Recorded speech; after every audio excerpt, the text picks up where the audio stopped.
Welcome back to Celebrity Radio. It's Alex Belfield. Talk to some of my favourite people and some of the world's biggest stars. We've got one, Tapeface. How are you? Tapeface is doing pretty well. And no tape on your face? No tape. I thought I'd decide to do it as myself. That way it's a bit more talkative from my end anyway. What's it like going from an act that's sort of tried to be a success around the world to getting your own showroom in Vegas with your own thing on every chair? It's pretty strange. I never intended it to be taken this seriously, I suppose. I think because I started out with this act as kind of a hobby to my old show, and it just kind of took over, and then I found myself not doing my old show but doing more oven gloves and more horses' heads.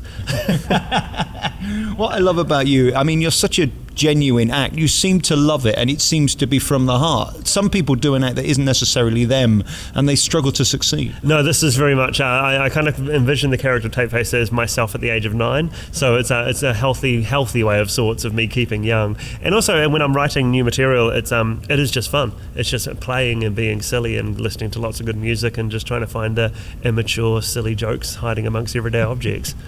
I'd written down on my piece of paper the question about what it's like sort of going from gig to gig, night to night. But then again, I've just found out that 1 minute you're in Florida, next week you're in England, you're here tonight. So your life is still on the road. It's still very much on the road. It is the novelty of where I actually had my first holiday in 5 years last week. So it was quite fun to travel without props, which I've never done before. And it's amazing. Yeah, 40 pounds is a lot of luggage when you're actually allowed to carry other things. I'm normally carrying toilet seats and all sorts of other nonsense with me, but no, it's pretty fun. Is it a grubby existence being a stand-up comedian? Because I mean, they're not necessarily flying you first class. They're not necessarily putting you in the best suite in the hotel. It's a tough life, isn't it? It can be. The touring is normally the toughest. We went at the start of this year, we did a tour and we had a Sprinter van. There was 5 of us, and so we'd be in a hotel at night, but that van, we'd have to clear it out every few days. It would become a bit too much like a teenage boy's bedroom.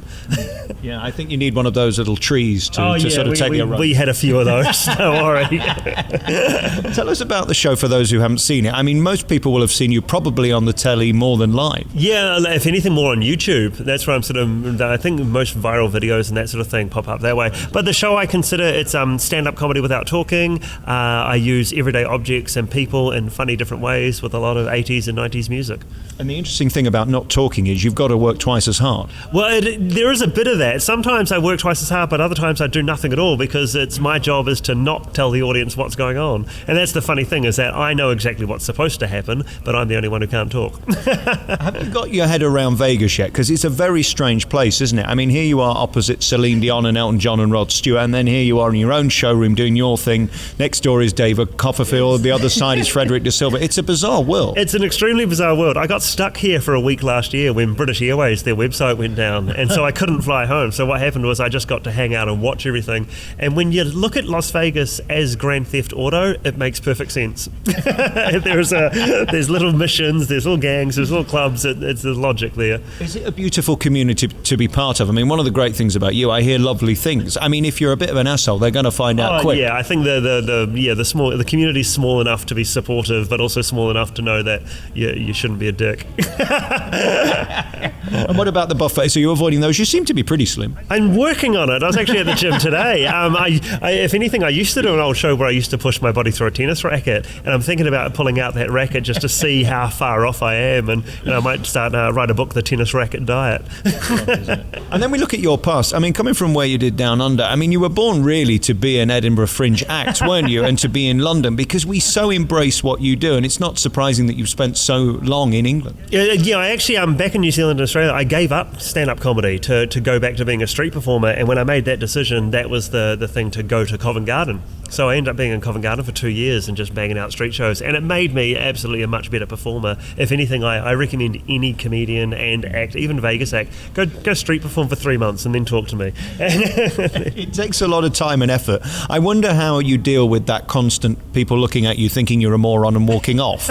I mean, it's backbone building, isn't it? Absolutely. I call it the bungee jumping of comedy, because you've got no outs and you just got to go for it and hope for the best. Is it still as exciting as it was? I mean, the community of special acts, if you like, or acts like you that are completely different, that find themselves in Edinburgh every year. Is there still as many people wanting to do it, as many new acts and original acts? I believe so. I think it was interesting. When I first went to Edinburgh in 2010, there weren't very many silent clown comedians, and now in Edinburgh there's a selection of few, and actually a lot of them have won a lot of the awards in Edinburgh now, which is fantastic. So I think comedy's just opening out again. I think there's always an evolution of comedy. Like, you can go back to when sketch comedy was king and all the talkie comedy and shock comedy, and now we've just maybe had the era of clowns, and that's our job as clowns, is to keep it going for as long as possible. And that's what's beautiful about your act. If you boil it down, this is a very old sort of format that's being made relevant for 2018, and that's what's so clever about what you've done. You've taken the beautiful heart of clowning and comedy and made it relevant for today. Yeah, the one thing we try and avoid to do with my show is avoid the mime word,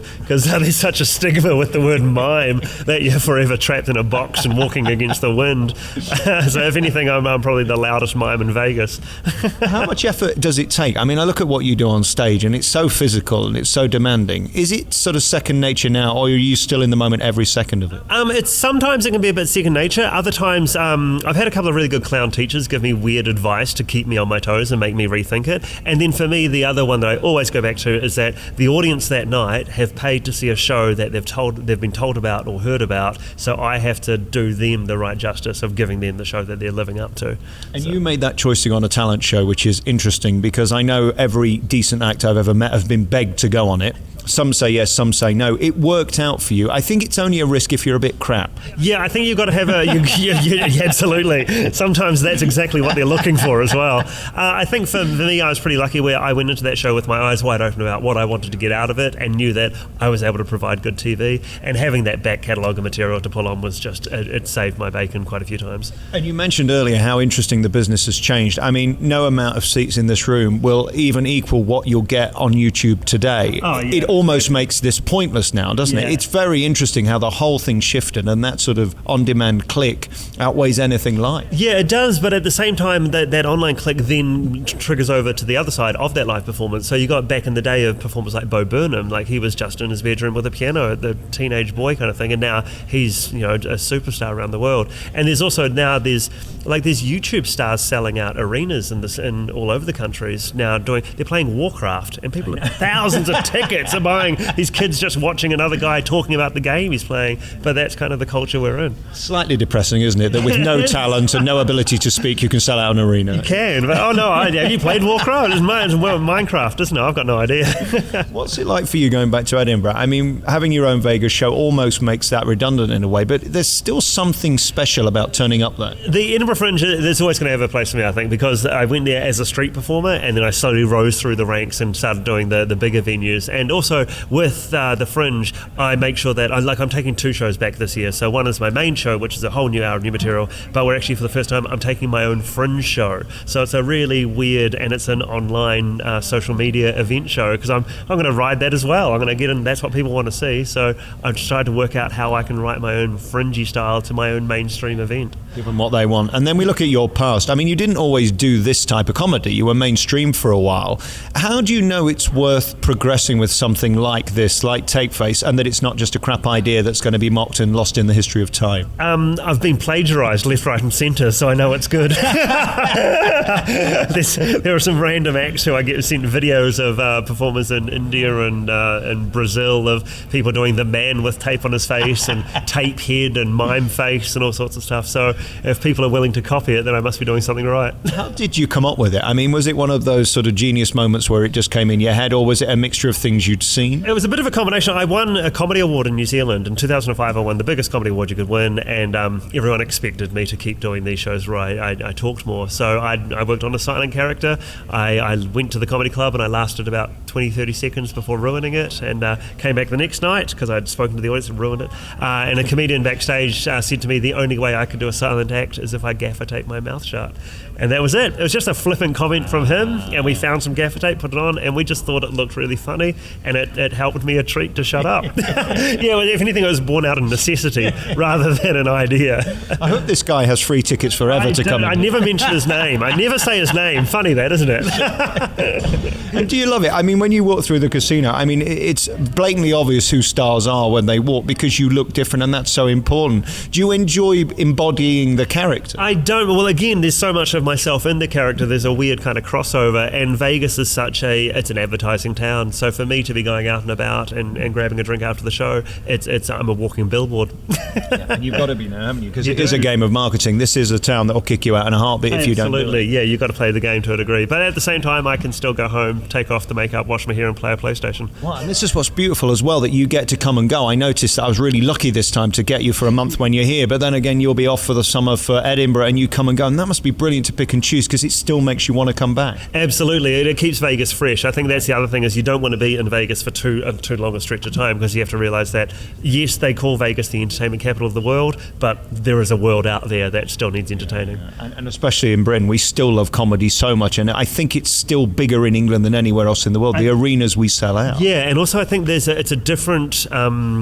I don't want to say a different level of comedy, but it is. There's an audience. Audiences are brutal in the UK. That's the thing. They give you that harsher feedback. I think here in America, they're rooting for you. They're keen to go. They want the show to be a success. Whereas in the UK, they're happy if it goes wrong. They want to see that magical show. But at the same time, if it goes right and you win them over, that's a joy as well. We almost love a flop more than a hit. Oh yeah, absolutely. Yeah. What's this town like in terms of the punters? I mean, this is a drinking town, and we see those sort of 7-foot glasses that they carry around drinking all day. Is there a point in your show where you want them merry, but they can be too merry and it sort of ends up in chaos? Again, with the character in the show, we've done this weird crossover where we appeal to families and stag do's and bachelor parties and hen parties and what sort of thing. So we've had a couple of incidents here. We've had a few drunk party crews that we've had to get security come down and take out, which have been fun, and they do kind of add to the show.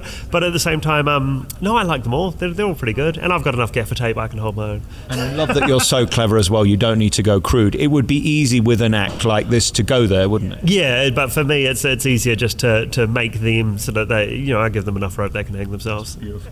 And as for the show tonight, I mean, all these people turning up, do you still pinch yourself that people, A, know who you are, B, that you've got a showroom with your own name? It's pretty impressive. It's absolutely crazy, really, yeah. My parents think I'm an accountant. They're the last people you show your invoices to. Hey, listen, Sam, nice to meet you. Thank you so much. Great to see you. You can see him here at Harrah's in Las Vegas. We've got Edinburgh Fringe coming up and other festivals as well this year. Currently just those two, but there's 2 shows at the Fringe and, more shows here. Great. Go to Harrah's via the Caesars website and we can see you here. Take face at Harrah's. Thank you for your time. No problems at all.